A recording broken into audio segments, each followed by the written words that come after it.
Hello বন্ধুরা, আমি Sudip and welcome to film retake. এই ভিডিওতে আমরা দুটো টপিক নিয়ে আলোচনা করব। একটা হচ্ছে টেক্কা, যে আপকামিং বাংলা সিনেমা আসছে, সেটা কবে টিজার আসতে পারে বা যেসব জিনিস অ্যানাউন্সমেন্ট করা হচ্ছে তার পিছনে কী কী কারণ আছে, এবং অবশ্যই মির্জাপুরের একটা বোনাস এপিসোড ড্রপ করা হয়েছে। তো এই দুটো জিনিস কেমন লাগলো?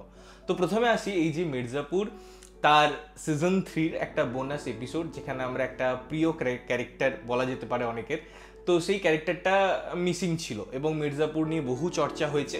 সিজন 3 ভীষণ ভালো যে রিভিউজ পেয়েছে তাই নয়, অনেকের ভালো লেগেছে, অনেকের খুব খারাপ লেগেছে, অনেকের মাঝামাঝি লেগেছে।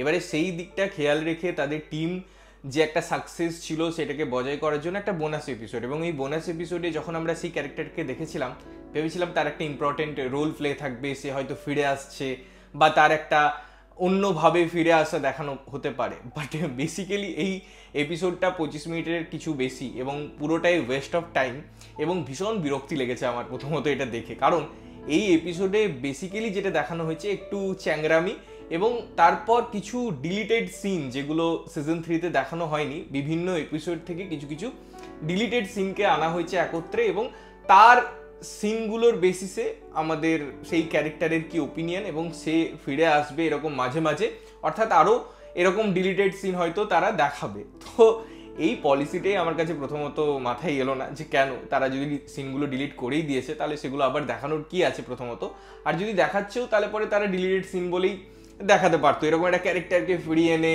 একটা হাইপ ক্রিয়েট করার কোনো জায়গা ছিল না। বেসিক্যালি এই সিনগুলোরও কোনো সেরকম আমার মনে হয় দরকার ছিল না, সিরিজে মেকার্সরা বাদ দিয়ে ভালোই করেছে। তো এটা একদম আমার কাছে প্যাথেটিক, কোনো এর জাস্টিফিকেশন নেই, একদমই বেকার লেগেছে পুরো ব্যবস্থাপনাটা এবং পুরো যে আইডিয়া, জানি না কার আইডিয়া, বাট খুব বাজে আইডিয়া।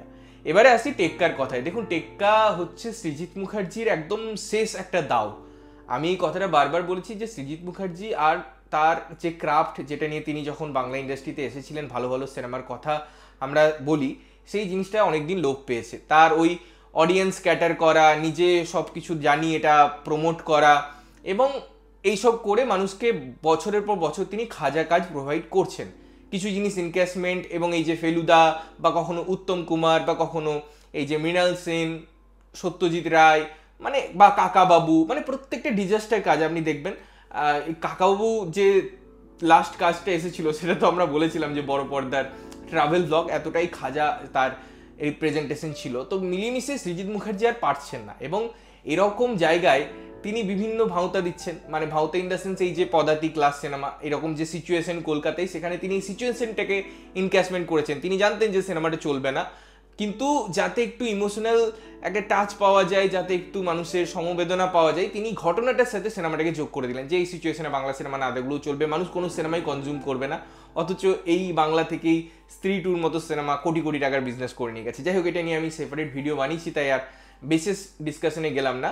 বাট যে দেবকে নিয়ে অনেকদিন আগে বা জিতকে নিয়ে তিনি কাজ করতে পারতেন, সেটা তিনি একজন মানুষ হয়ে যখন দেয়ালে পিঠ থেকে গেছে তখন তিনি এই জিনিসটা করলেন। এবং এই যে টেক্কা সিনেমাটা, সেটা কেমন হবে সেটা তো সিনেমা দেখে বলবো। বাট একটা জিনিস আমার ভালো লাগলো, কয়েকটা ইন্ডাস্ট্রি লোকের কাছেও আমার কথা হচ্ছিল, যে তারা বললো কিন্তু টেক্কার যে থ্রিলার পোর্শনটা আছে বা যে থ্রিল যেভাবে প্রেজেন্ট করার চেষ্টা করা হয়েছে, সেটার মধ্যে বেশ নতুনত্ব আছে, সেটা বেশ ভালো হয়েছে। এবারে দেখুন, এটা ভালো কথা, যদি সিনেমাটা ভালো হয় তাহলে পরে সৃজিত যদি কামব্যাক করতে পারে তাহলে আর কি চাই। সৃজিত তো একজন অসামান্য ডিরেক্টর, এটা তো অস্বীকার করার কোনো জায়গা নেই। তিনি একসময় ভালো ভালো কাজ দিয়েছেন।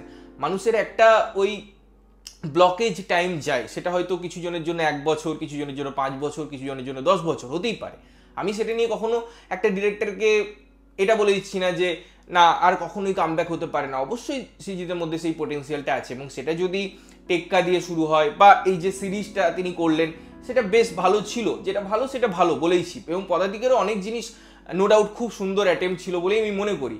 এবারে দেখুন, টেক্কার পুজোতে রিলিজ, তারপরেও কিন্তু প্রমোশনের বিশেষে যদি আমি কথা বলি সেরকম কিন্তু এগোচ্ছে না। আজকে আমি মানছি খাদান একটা বড় সিনেমা, সেখানে দেবদা প্রায় 4 মাস আগে থেকে তার প্রমোশন স্টার্ট করলেন, কিন্তু যেহেতু অক্টোবরের 11 তারিখ থেকে 12 তারিখ থেকে পুজো, মানে ওই 10 তারিখ করে হয়তো সিনেমাগুলো রিলিজ করবে, সেপ্টেম্বর ঢুকে গেল, মানে 1 মাসের টাইম আছে, সেখানে এখনো টিজার এলো না। শুধু কালকে একটা অ্যানাউন্সমেন্ট এসেছে, বড় পর্দায় একটা ছবি, যে টিজার আসছে, এবং টিজারটা আসছে আমরা জানি আসবেই।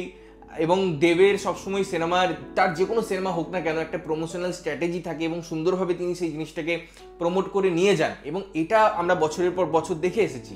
তো সেই জায়গায় আমি আশা করছি যে টেক্কা সিনেমাটা হয়তো আরও অনেক মানুষের কাছে পৌঁছাবে, কারণ যে থ্রিল ঘরানার কাজ, যে সাসপেন্স এলিমেন্ট আছে, তার সাথে নামকরণের নিয়ে এবং দেবের মতো সুপারস্টারকে নিয়ে যখন কাজ, সৃজিত মুখার্জির মতো নাম আছে, সেই কাজটার আমার মনে হয় প্রমোশন হওয়াটা আরও বেশি দরকার ছিল, আরও আগে থেকে দরকার ছিল। যদিও 15ই আগস্টের টিজার আসার কথা ছিল টেক্কার, বাট সামহাও সেটা আসেনি। যাই হোক না কেন, আজকে বা এই যে আগস্ট শেষ হয়ে গেল, সেপ্টেম্বরের ফার্স্ট উইকের মধ্যেই আশা করছি যে টিজার চলে আসবে, এবং তারপর আস্তে আস্তে তার আরও প্রমোশনাল মেটেরিয়াল আমরা দেখতে পাবো। এবং আমি মনে প্রাণে চাই যে সিনেমাটা ভালো হোক, সৃজিতের ব্যাপক একটা কামব্যাক হোক এই সিনেমাটা দিয়ে। কারণ আমি যেমন বললাম যে আমি সৃজিতকে নিয়ে এত ক্রিটিসাইজ করি, তার প্রধান কারণ হচ্ছে আমি একজন ভীষণ বড় সৃজিতের ফ্যান। এটা আমি বহু জায়গায় বলেছি এবং সবসময় বলেছি, এবং যখন একটা ফ্যান নিরাশার জায়গায় পৌঁছে যায় সেটা আরও বেশি খারাপ লাগে। কারণ আমি অনেক সময় বলেছি যে আজকে যদি উমার কথা বলি, সিনেমাটা নিয়ে অনেক ক্রিটিসাইজ হয়েছে, লোকজনের ভালো লাগে না, বাট আমার পার্সোনালি সিনেমাটা খুব ভালো লাগে, খুব টাচ করে আমাকে। এরকম অনেকগুলো সিনেমা আছে যেগুলো সৃজিতের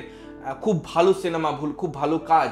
তো আমি মনে প্রাণে চাই যে টেক্কা দিয়ে আরও ভালোভাবে সেটা ফিরে আসুক, এবং সৃজিত তার যে ভিনটেজ অবতার আছে, তার যে কাজের ধরন, যার জন্য বাঙালি তাকে ভালোবেসেছে, সেই জায়গায় পৌঁছাক। তো তোমরা কতটা এক্সাইটেড এই যে টেক্কার টিজার নিয়ে, বা কবে রিলিজ করছে, তোমাদের কি ওপিনিয়ন, এবং সিনেমাটা পুজোতে তোমরা দেখার জন্য কতটা এক্সাইটেড অবশ্যই জানিও। যদিও পুজোতে অনেকগুলো সিনেমা আছে রিলিজ করছে, তার মাঝে টেক্কা কতটা কাজ করতে পারে এবং অন্য সিনেমাগুলোকে কতটা চ্যালেঞ্জের মুখে দাঁড়াতে করাতে পারে, সেগুলো আমরা দেখবো, নজর থাকবে। তো আজকের আলোচনা এই পর্যন্তই। তোমরা ততক্ষণ ভালো থাকবে, সুস্থ থাকবে এবং সবসময় ভালো জিনিস দেখবে। চ্যানেল যদি প্রথমবার দেখছো, লাইক কমেন্ট শেয়ার করতে হবে, সাবস্ক্রাইব করতে হবে, যাতে প্রত্যেক নোটিফিকেশন তোমাদের কাছে পৌঁছায়। দেখা হচ্ছে অন্য কোনো ভিডিওতে, ততক্ষণের জন্য টাটা।